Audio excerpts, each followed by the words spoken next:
Hello, everyone. Welcome to today's episode of Psychology and Spirituality, a Bridge to a Better Life discussion, where we're going to be exploring the intersection of psychology and spirituality. And I can say, right, Yuri, our larger theme of our human transformation, our inner transformation. I'm your host, Marcia Trajano. I'm so excited to be here with you and welcome back, Yuri Castro, so we can maybe dive a little bit deep into this topic that touches the very core of our personal evolution and spiritual growth. This integration of our unconscious and our shadow. Today, we're going to explore some insights on how we can navigate what we could call, a metaphor. I'm doing the air quote here, this dense forest of our unconscious mind, which is that hidden part of our psyche and also that part that shapes much of our behaviors, emotions, and decisions, right, Yuri? So today I'm inviting you to discuss how facing, integrating the shadow, right? So definition shadow, everyone, the repressed, denied, and often uncomfortable part of ourselves, right? What we don't want to see, what we can usually just think, metaphorically speaking, sweep under the rug, and how we, as we integrate that part that is repressed into our consciousness, can lead to a true personal transformation and getting to a point where we achieve wholeness, a sense of wholeness. Today, as usual, we're going to draw from the wisdom of Jungian psychology, the wisdom of our spiritual teachings, and of course, the great insights of our amazing spiritual author, Joanna de Angelis. And we can explore together this powerful metaphor of the shadow, right? How it influences our relationships, our actions, and even our spiritual journey. And Yuri, I would like for us to also touch upon the idea of self love, humility, awareness of this process of psychological and spiritual integration. Yuri, what are your thoughts? Shall we start maybe with the idea of, I spoke a lot about shadow already, of what is the impact of the shadow in our lives? Good morning, good afternoon, good evening, whatever you're listening to us. It is always a pleasure and an honor to be here. And yes, I think it's very important that we talk about the impact of the shadow, as you so well define as this, the denied and this unknown part of personality per se, or everything that we do not accept or we try to put away, but that it's something interesting that our nature insists on revealing it. Something Joanna says, it comes to light eventually, it comes up. And then I think the impact is exactly that. The more we try to push against it, the more we're going to see the impact, the negative impact it has, because as Jung points out, the when he talks about the bipolar structure of the human psyche and all of that, and we can dive a little bit more into what the bipolar structure, according to I would that love Joanna to, yeah, brings. no, yeah, I'd love to hear that because I think when we talk to bipolar, right, and it's an aspect of two poles, right, two Exactly. polarized aspect, but we instantly think about, oh, someone is bipolar, therefore there is an entire perhaps pathology that is defined by that word. So maybe we can, if I may, Yes. ask you to define per Abs- Jung and Joanna, and then we keep going. yeah, bipolar, not to be confused with the bipolar disorder. And it's something, yeah, it's definitely a misconception thinking of those two things, but the bipolar is exactly that. In Jung and Joanna de Angelis, this bi as in two, polar means these opposite or sometimes extremes. So these two opposite forces that, you know, even she talks about Dr. Jekyll and Hyde. So like the, Yeah. you know, those two aspects that are always at interplay when we're talking about human behavior, the human psyche, the way we interpret things, the way we carry ourselves in the world. And the shadow does play like this role in the sense of these forces and these things that we try to push to the unconscious, but they do come up eventually. And the more we try to push against it, the more we're going to have a negative impact of doing that action. And just want to let you know, everyone here, as well as Yuri, a couple of episodes ago, we spent an entire episode talking exactly about based on Robert Louis Stevenson's book, right? The Strange Case of Dr. Jekyll and Mr. Hyde. And we referenced a lot to him. So I love that you bring in him, in this case, him or they, the fictional characters of Dr. Jekyll and Mr. Hyde to our discussion today. Thank you so much. Absolutely. And another thing that comes to my mind when we're talking about this is Uh-huh. when Joanna says that the this inability to harmonize these two poles, Yes. like it causes a lot of troubles, and we become victims. She calls victims of disorganized feelings, and, and leads to these Yeah. uncontrolled emotions. So that's something that I think that is Yeah. important for us to realize and discuss. And for those of you who may not be aware of the it's an academic, right? But this idea that spiritism through Allan Kardec brings to us, the idea that there are layers or levels of spiritually evolved worlds, right? So Earth, as we live, and this is our world, is only in the second layer, right, of evolution, going to three more layers until we achieve a state of pure, right? That we're so taking away all of the things that we carry with us. Well, why did I bring that to us here today? It's simply put the thought that, and I heard from a peer that discussed this, and I believe it's in his book. But anyways, just bring back to what you just said, this idea of disorganized emotions, and I would like to perhaps replicate the thoughts where combining spiritist definitions of evolved or not so evolved worlds and disorganized emotions, they go hand in hand. Meaning what? Meaning what? You can say that. Well, let's a couple of examples, right? And the more we are evolved spiritually, the more certain things that in our more primitive, immature, psychologically, spiritually speaking minds go, it become unacceptable.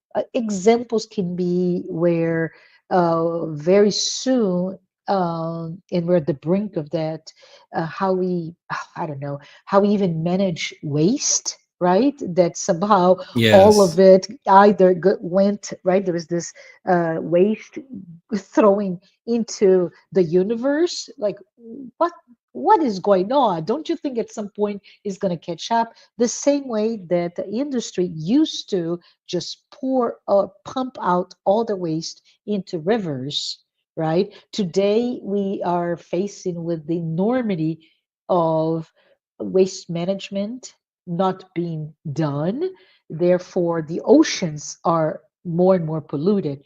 At some point, it's like, this is crazy. This is barbaric. Or we can even move on to disorganized emotion regarding anger, Yes. right? That leads to, I don't know, and I can go to levels, right? You can start with your own awareness or lack of awareness regarding your own anger, to domestic violence, to urban violence, to um, countries fighting in world wars, right? So escalating to the epitome of epitome. I'm put in Portuguese and English here, Yuri, but at the epitome of violence, which is an entire cluster of countries and peoples killing themselves because of that unbridled emotion of anger. So back to you. Yes, and it's again the parallel that you drew there with the planets and the evolution of the planets and the types Mhm. of planets spiritually speaking. It very much goes hand in hand with this idea of the shadow and this idea of us or No. like repressing things and putting, like you said, sweeping under the rug and trying not to deal with that part of ourselves that we still have to work on. And this idea of the integration of eventually individuation goes through a lot of that, and understanding obviously that we are not, we, like Joanna says, recognizing oneself as imperfect, is an act of true humility. So that's something you mentioned a little bit, self-love, humility in the beginning. I think something that Uh-huh. ties very well with this idea of we are in a planet that's far from being the perfect planet because we are far from being in a perfect condition. As as creations of a perfect being, we have the perfection within us, but we are in an imperfect condition, and accepting that, understanding, trying to understand that becomes like a primordial part, something that's fundamental and paramount for our own evolution, for our own path, our own trajectory, would you Yeah, say? I would say that exactly. And it so uh, and Yuri is a psychologist, right? A clinical psychologist. He always claims to be Marcia. I am not a Jungian psychologist. Regardless of that, he's here to talk about this notions that Jung brings to us, and Joanna really. How can I say, Yuri, pushes to beyond what Jung brought, which is the marriage, if you will, of Yes, psychology and spiritism, yes. right? The But I connection and the parallels and everything that we can apply, and a lot of the knowledge and the wisdom that he brought with this yeah, his ideas, and that are very applicable as she yeah, spent years and years studying it and to bring yeah. it to us. Yeah, but I love it. I love that you're here and challenging yourself and all of us to all those concepts and how they apply in our day-to-day life, right, Yuri? I think this is awesome. It is. Yeah, go ahead. I was gonna say, in this idea too, this embrace, almost like embracing our own imperfection in a way, like I love it. embracing our Yeah, own, like the shadow, that part of ourselves that we deny, we don't want to look into, but understanding that, like I said, this is the way I view it. Like, we are perfect beings in the sense that we were created from something perfect, but yeah, our condition is still imperfect because we are still starting. Like I said, we used this metaphor before in our podcast here in yeah, episodes, with the yeah. child learning to walk. We're Yes, still stumbling and we're still falling, and we don't have that walk, like the motion of the walk, or running, still mastered yet, but we're yes, still we're still getting there. We're still getting there, and it's important to understand, where can I improve, what do I still have to embracing myself and accepting myself so I can change. And I think that's a big point yeah, of Jung, and it's a big point of psychology in general, and clinical yeah. psychology, and helping people change in that way. Yeah, and I would like to add here that we celebrate, right? We celebrate the quite rapid, accelerated um, rate that a child grows, and we're talking about only physically speaking, right? The first steps, etc., etc.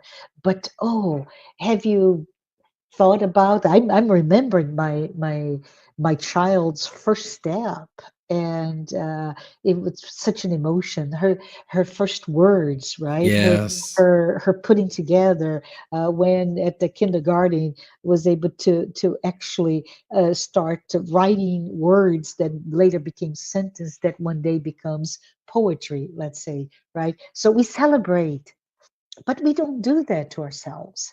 So maybe we can flip now to talk a little bit about and you already started talking about how self-love, this idea of celebrating our steps, our first steps, is essential for this notion of getting to a point where we feel whole. What are your thoughts?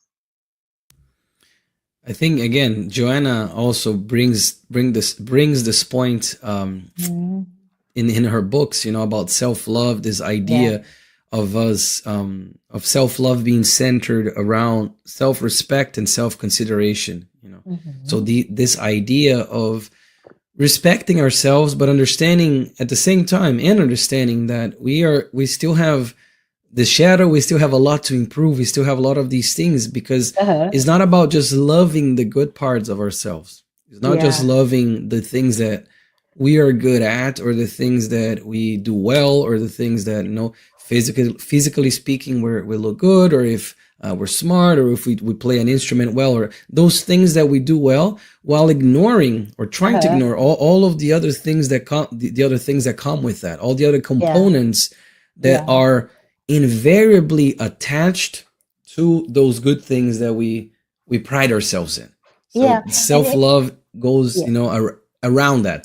Yeah. And I think just going deep into that, right? So you briefly reference pride and all of those points, but I think it's very, very important for us to say, hey, everyone, Marcia, Yuri, and everyone here, self-love does not mean narcissism. It does not mean selfishness or egoism, right?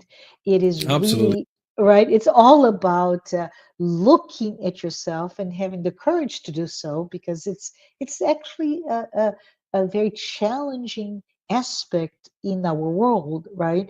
Our defense mechanism is to look externally to the other instead of internally to ourselves, without narcissism, but really looking ourselves with courage to confront the truth about all of that emotion. Remember, going back to what you said, right? When our emotions are not organized, we see points of this and that, and it destabilizes us, right?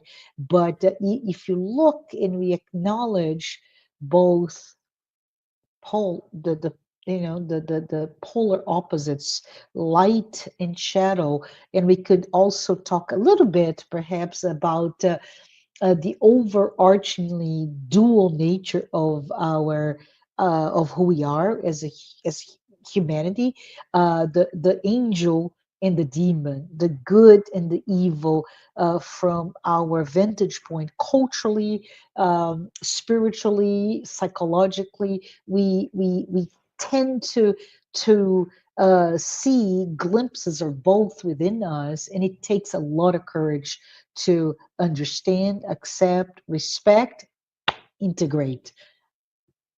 Yes, I agree with that. And as you're talking, I'm thinking too about the self love and self respect, Yeah, these two polars, like, of ourselves. And yeah, like, as I was saying, is not a narcissistic thing. When we talk hmm, about self love, it's very important to make that yeah, distinction. It's not the warped or the distorted view of oneself, or yeah, highlighting one's own qualities, but yeah, this idea that we got here, and we still have a long trajectory to go, but we already trailed many lives, yes, many existences, and we acquired a lot of flaws in those ways that we have not yeah, worked yet.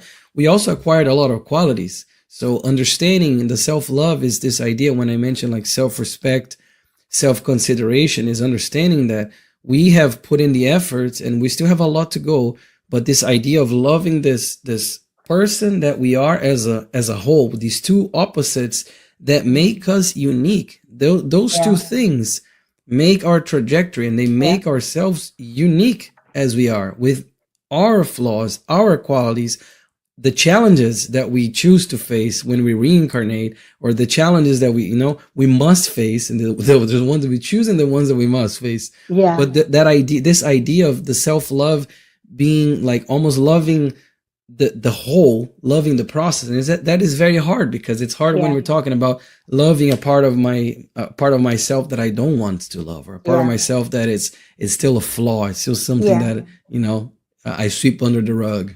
Yeah. And I would like to maybe go back because we went very emphatically say this is not narcissism, right? But according to psychology, and there is um, a pathology, right? Narcissistic personality disorder. Yes, there is a personality disorder called narcissistic personality disorder. It's actually diagnosable, but Yeah. yeah. Yeah, and as it diagnosable under I think it's DSM-5, right? The diagnostic for mental disorders. Some of the elements that you find if you think of yourself, am I narcissistic or not? It's just that grandiosity, which goes hand in hand with what you're referencing, right? With that arrogance and pride, excessive pride about me, your inflated sense of self-importance or entitlement. But worst of all is the lack of empathy, right? Which is just a difficulty to understand or even caring about the other person's feelings. So I think what we start to think about it is let's look at ourselves, but let's really be aware that we don't need to be self-absorbed, right? Or self-obsessed and thinking that you are the center of the universe. We're not, right? Um, but I wanted to also perhaps you reference reincarnation, and maybe we can talk a little bit about I don't know, Yuri. When we first talk about shadow, we implicitly in the idea of the shadow is the idea of the personal unconscious and the collective unconscious, right? And how do they meet, and how what is that perhaps at a different layer? How do you see those definitions? And I keep thinking, right? Personal unconscious, Freud, collective unconscious, Jung, and then we add in this awareness of how to understand those I don't know how to say it, the powers under which we are immersed in, and what I mean by power are what are the items that we are not even aware that is playing a key role in how I behave and how I interpret reality, but the role of reincarnation in the development of the self, uppercase S, the self, the our spiritual nature, right? So maybe if I can try to talk about it, for many of us who have first encountered those concepts, right? The notion of the unconscious comes as an iceberg, correct? You ready? Yes. Right. So it's very interesting because when I first learned, this is the drawing.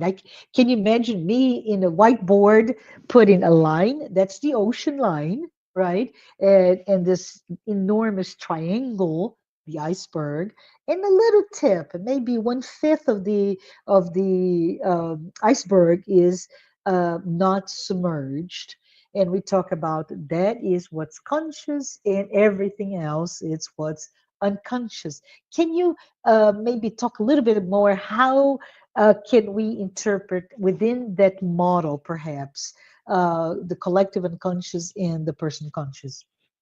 So again, and I think you mentioned the bridge. Yes, the bridge with spiritism is interesting, because that's why I Yeah, think Joanna does such a great job of bringing those those yeah, concepts, because Freud with the unconscious, the personal unconscious, and Jung expanded that in a way yeah, to bring to light the collective unconscious, because yeah, for him,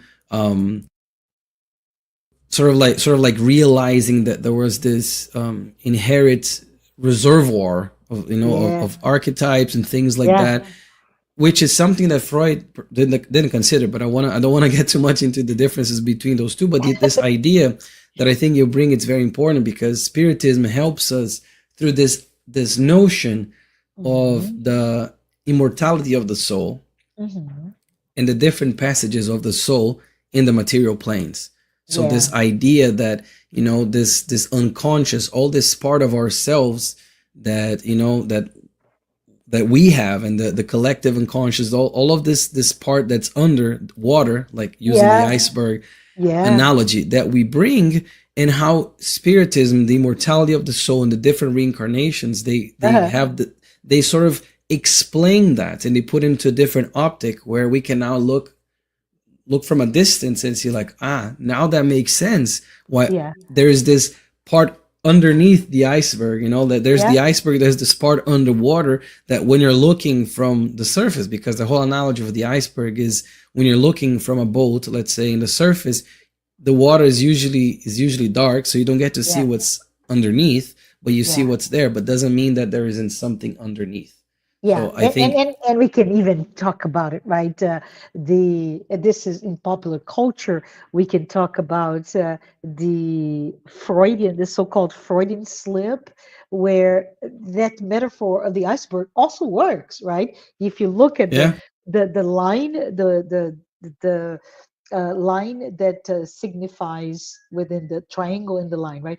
The line signifies the ocean, but the ocean has waves. So it sometimes, moves. Yeah. right, there's a little bit more of the iceberg, the conscious and the unconscious. As it goes up, it covers what is already should be conscious. I don't know if this is true or not, but that's how I interpret that visually. And when it goes down, there's a little bit. The Freudian slip is like, oh, that was in your subconscious. It was already ready to be, brought to the surface, but we're still maybe not really dancing around, right? Walking on eggshells, if you will, and we're not ready. But when we have the courage, we can perhaps lower the line of the ocean to expose more, right? To be aware. I don't know if I make sense or not, Yuri. Yes, and no, I think you do, because when, as you're talking about that, I'm going back to that metaphor that you mentioned about the forest, the Yes, dense forest. So if we can yes, use yeah. another metaphor, that Which is Joanna, yeah, which is by the way, sorry to interrupt, but I know you're talking about the dense forest as a symbol. I love that, Yuri, right? If you I'm into Nordic movies, etc., and it's amazing how Norse mythology brings deep the idea of a civilization in this cleared, right? There's a clearing for city in that dense forest that it's scary. It's dark, and you may get all sorts of animals and monsters there, right? But go ahead. it's dangerous, it's scary, and it's Yeah. unknown. And that's, I Yes. think, a Yeah. big piece as well. Yeah. And I love that Joanna talks about that in Uh-huh. a few of her books, about this idea of the dense forest, and she says that when you're conquering a dense forest, the first step is Uh-huh. to go and try to open clearings, Yeah. in the darkness and in the density, so the light can shine through, so the Yeah. light can enter. And I think that's such a beautiful analogy for us to think Isn't about it? this Yeah. dense forest of ourselves, and the part that is scary, the part that is unknown, the part that is, that there's danger, and that we have the courage to start clearing that dense forest so the lights can shine through there, and then Yeah. we can, create, like you said, the civilization, the service, and we can clear that dense forest, and see what's there, and grow from that Yeah. process as well. Would you agree? Yeah, I love it. I love it. As I said before, I'm a fan of Norse mythology, and boy, that dense forest, it's almost like every single time I'm watching a movie or reading a novel, it comes in. So as you can see, very huge symbol for that culture, right? We're not. I have never lived in Scandinavia or the Nordics, so but there's this fascination with that symbology, and so we talked about the iceberg, we talked about the dense forest. Can we talk a little bit about um, just for me, right, Yuri, how can we perhaps break down further in those concepts and how they relate to us on how this idea of a collective unconscious will be, and you mentioned the reservoir, right? This repository of experience that is the entire collective, so nobody escapes. I would say if you talk about going back to the iceberg, the collective unconscious is the sea, right? And it's not just the Atlantic Ocean; it's all of the water in all around this globe merging together. So it's vast, and it holds every type of experience, which means that my experience today, what I'm going through, I am adding to that ocean of collective unconscious, right? So it's kind of difficult for us to understand, but it's does it really matter? I'm just a drop of water in the sea. Does it matter in from a perhaps psychological view, but also most importantly, spiritually speaking, how does it my contributions to this vast ocean changes humanity? For that, I think of Mother Teresa and one of my favorite Yes. quotes of all. Yeah. All that I do is but drop. What is all that I do, or all that I am? Some people have translated it differently. Yeah. Is just a drop in the ocean, but without that drop, the ocean would be smaller, or it would be less. And I think that Yeah. very Yeah. much answers some of these questions, and because very much what we're doing contributes. We are Yeah. part of it, and if we're Yeah. part of it, it means that without our contribution, and we can even eventually talk about charity and all of those things, without our Yeah. own contribution, we the ocean, let's continue with the metaphor, the ocean is Yeah. less, the ocean has less volume, is smaller, or the ocean is Yeah. perhaps Yeah. the waters are murkier, they're less Yes. clear, Yes. depending on how am I contributing to this Yes. ocean. Yeah. How am I contributing to this? And I think that that brings an optimistic view and a hopeful view to us, and understand that our actions matter not only for ourselves but for others around us. There's a reason why we live in society. There's a reason why we are Yes. reincarnated. Those who are listening, who are reincarnated in a planet that has Yes. societies, and we Yes. have to live in groups. We have to contribute. We have to improve ourselves and help improve those around us. So yes, I feel like even if we're doing the one drop versus the entire ocean, Yeah. Mother Teresa's quote is very Yeah. much applicable. Yeah. And I think it's important what you said now, right? We from a belief in reincarnation, right? And how that belief really marries quite well the concepts of collective unconscious and personal unconscious, but also the idea of how we can evolve individually, Yes. right, and collectively. And I think perhaps we could think about the idea that what is the self, or capital S self, which Joanna de Angelis really says self equals spirit, right? So the spirit of Marcia, that now this spirit, I don't know the name, but the spirit that That is is now Marcia. Right that is now exactly identifies itself as Marcia. that has created this self-identification, which is largely a product of my uh, egoic construct, right? We talked about it before. No need to demonize the ego. It is important for this framework that now Marcia Trajano inhabits and lives under.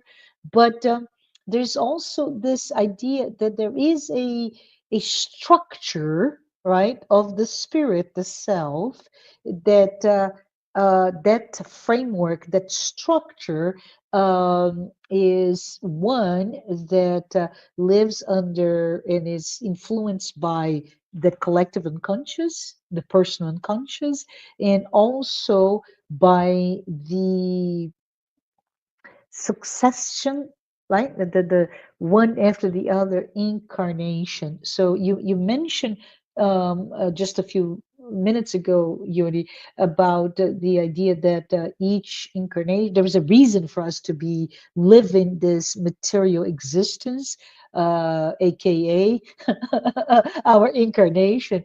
But through each one is really yet another step in that quite long journey of spiritual growth, and that long journey of my own evolution, my own growth will lead to this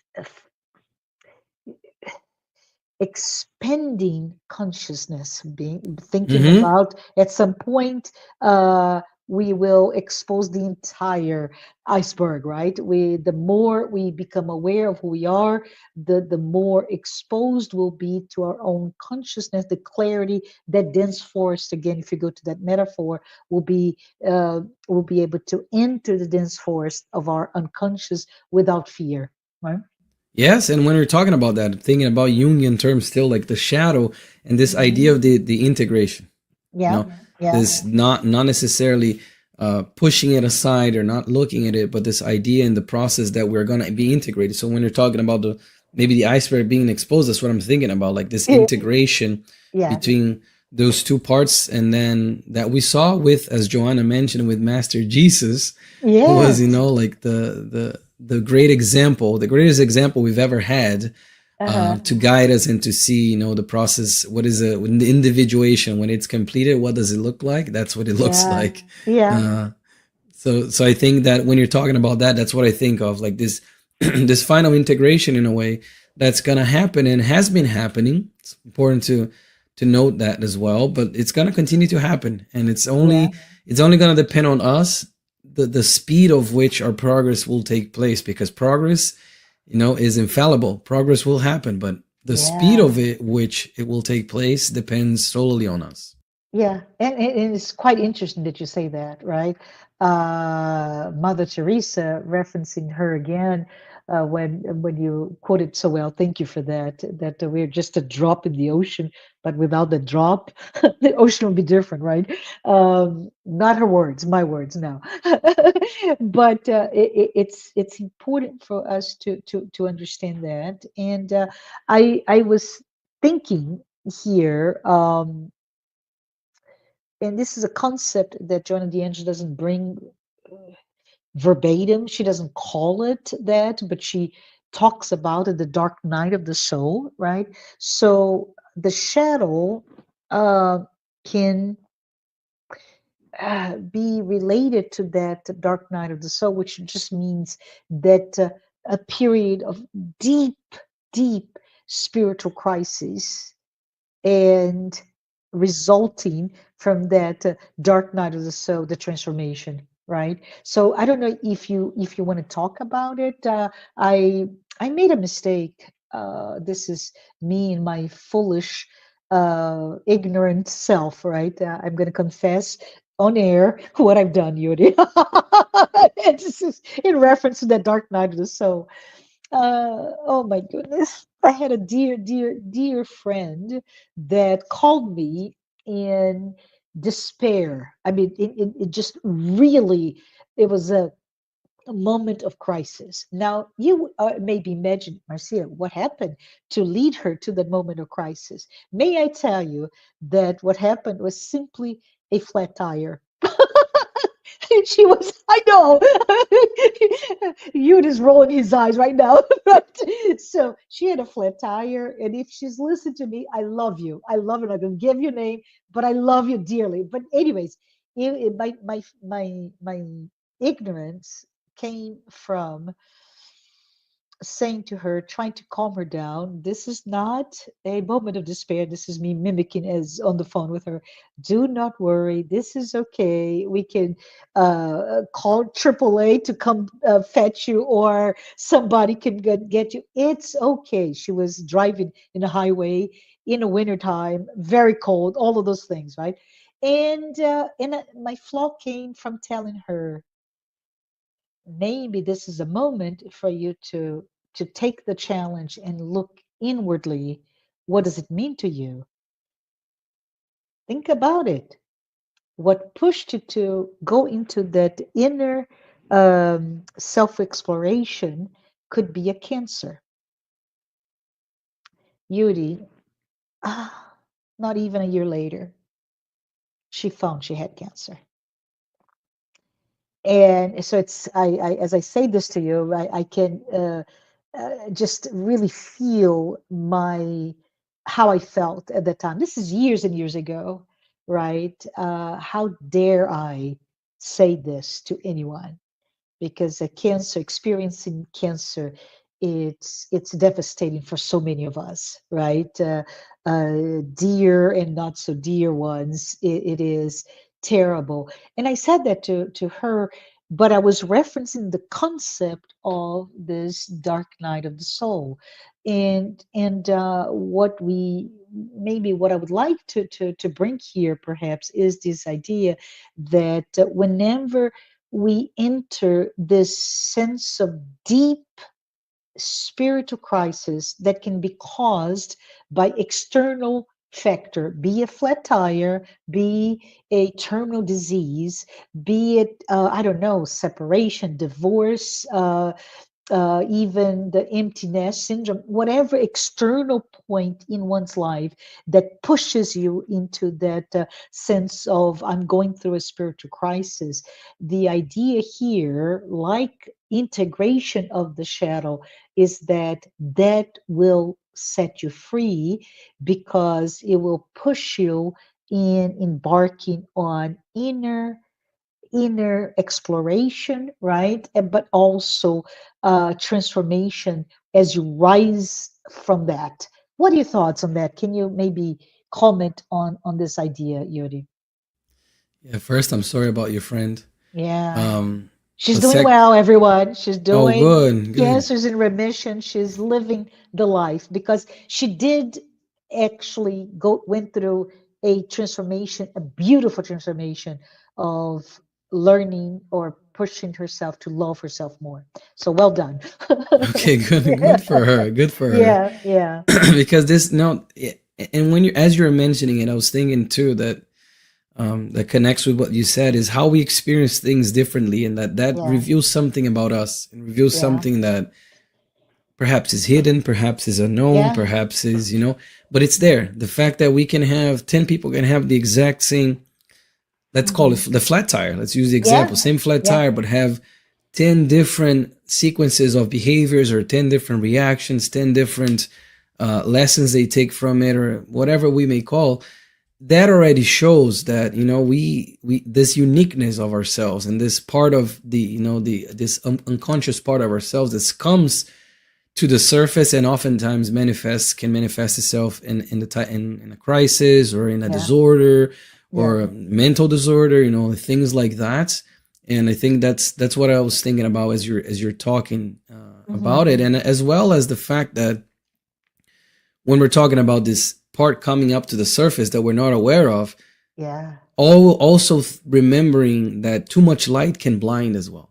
So like, Oh, and absolutely. Yeah, that is a process that I think us clinical psychologists, we have to be very much aware of yeah, that when we're helping people for for our living, because exactly this idea of if somebody's in darkness and we come and we open all the blinds and the sun comes and pierces their eyes, they experience momentary blindness, so it's yes. this idea of being extremely careful of what are we going to be helping them reveal, or what is this process of their own dense forest and them opening their own like clearings. I'm swinging Yeah, as if I have like a scythe or a knife, like yeah, opening those yeah, clearings through the forest, and yeah, understanding that this is a delicate and very unique individual process.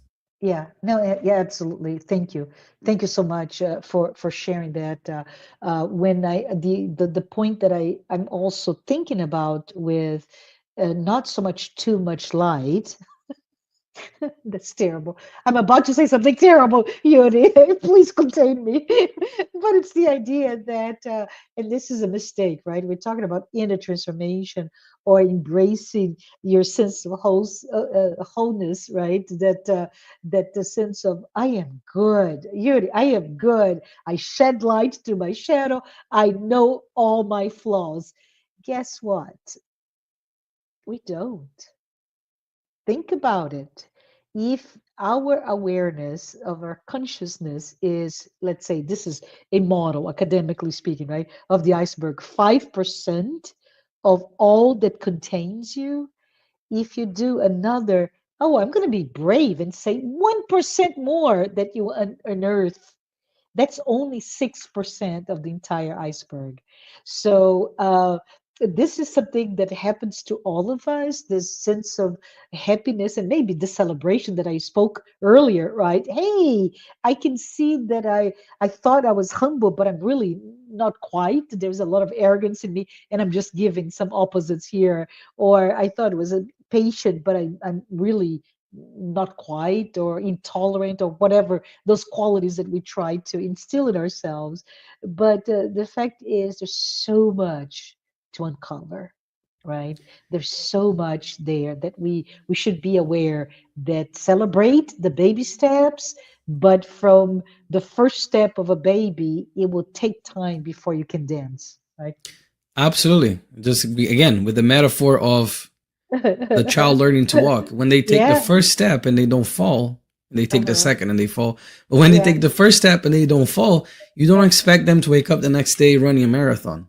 So why Yes. should we expect that for our own evolution? And we do, right? We do. We We do do. because we're still imperfect in our condition, and we are driven by wishful thinking I versus know. I know. realistic, accomplishments. Yeah, yeah. So I think we are approaching the end, but some of the things that we can perhaps bring to you, to me, to all of us here is maybe take this moment to think about it. What are the aspects of our own shadow that we are encountering?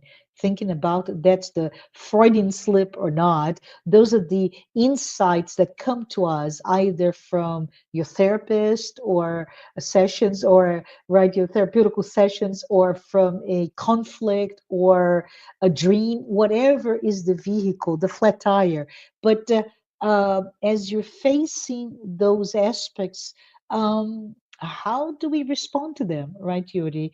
How can we, another aspect that I would like to invite everyone to think about it is, how do we differentiate between that narcissistic traits, right, and self-love? How can we all, beyond that, beyond the narcissistic disorder, but actually self-love versus selfishness, right?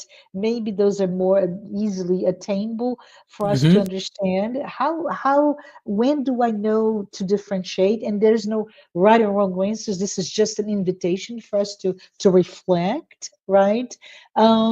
Perhaps we can also, this is my third and final question here, how can we perhaps think today, um, the ways that I can, you and I all can individually speaking, look at the integration of the shadow in my spiritual evolution. How is it that embracing the notion of wholeness, it plays into my constantly evolving spiritual experience, right? So, anyways, I just want to say it's time to go. Do you have any final thoughts before we close today? Shadow is not an enemy. Yeah, It's part of ourselves. It's part of our the process of the integration, and yeah, we must face it. yeah. We cannot just shy away from it and try to ignore it, because as Joanna says, nature is gonna um, reveal it, help it like reveal that part of ourselves. Yeah, So yeah. And I'm going to add something else. I think we can do another 30 seconds. And forgive me because this is from memory, looking at somebody posted in a social media platform. And I read not so long ago, we seen a Brazilian actress, Fernanda Torres, who won her Golden Globe for a beautiful movie. I saw the movie and I bought the book. Haven't finished reading, but I actually was compelled to read the book. But anyway, she received the Golden Globe Award for Best Actress, and there's so much celebration within Brazil. All of a sudden, this is the first, right? The first time. So how can Yeah. we do this? What does it mean to the entire country and the aspirations of being part of the global entertainment industry, etc., etc. But then there's something very interesting, Yuri, that came. And I know we don't have time to explore, but I thought it was super cool. And it's about the shadow, right? It is a comment on jealousy, right? With the celebration of one. In this case, I think there were five actresses and one. And so there's a lot of pinpointing at the moment that Fernanda, was the one who received, and how each one of the other actresses reacted. And the cameras are trained to look at their faces. So I can imagine Yes. if you're aspiring to do this, it may be actually a moment of disappointment. Oh, I didn't win, right? But there's a whole discussion on how each one of them talked about, in the one that is absolutely Fernanda's idol forever, Tilda Swinton. She got up and hugged her. So there was this whole play about what does jealousy mean to you when we see somebody else winning, being celebrated, not you. And I thought it was lovely because it does not look at jealousy as bad, but looking at jealousy, aka a shadow aspect of ourselves, as something that maybe is gnawing at you. Why was this important? Why does it touch in you, right? That moment of Yeah. somebody else and not you being celebrated. Does it mean that you're ready, but you haven't taken the step, right? So it's a positive shadow, or what is it? So I thought it was a lovely, lovely discussion. Thank you, whoever posted that. And the moment that I was lucky enough to read it, and how maybe it's another layer for us to think about it. The moments when we feel like, oh, I don't like that so and so is doing this and I'm not. Well, Yeah. why? What That is sting. it That for? sting. Yeah, Yeah. that's terrible, but at the same time delicious, if I may say so, sting that will propel you to try next time. But if this is the first time you listen to our program, please note that the Psychology and Spirituality weekly talks are, as we mentioned, we are both fans of Joanna de Angelis, right? Based on the works by her. And I hope you're able to perhaps expand your own spirituality concepts. I know Yuri does not like me when I go too academic, right? With too many definitions, but we talked about the shadow, we talked about the unconscious, personal and collective, we talked about self-love, integration of the shadow, narcissism. We mentioned, we peppered a lot in our conversation today. But I hope we're able to learn a little bit more, think a little bit more. And if you have, we've been successful today. We need celebrations. But I want to thank our sponsors. We're here today because we're sponsored. This program is sponsored by Mansão do Caminho, the United States Spiritist Federation, the International Spiritist Council, and AMI Brazil, which is the Brazilian arm of the Medical Spiritist Association. I hope to see you back next time. And thank you so very much, Yuri. Always a pleasure to have you with me. Thank you. Thank you, everyone. Bye. Bye bye.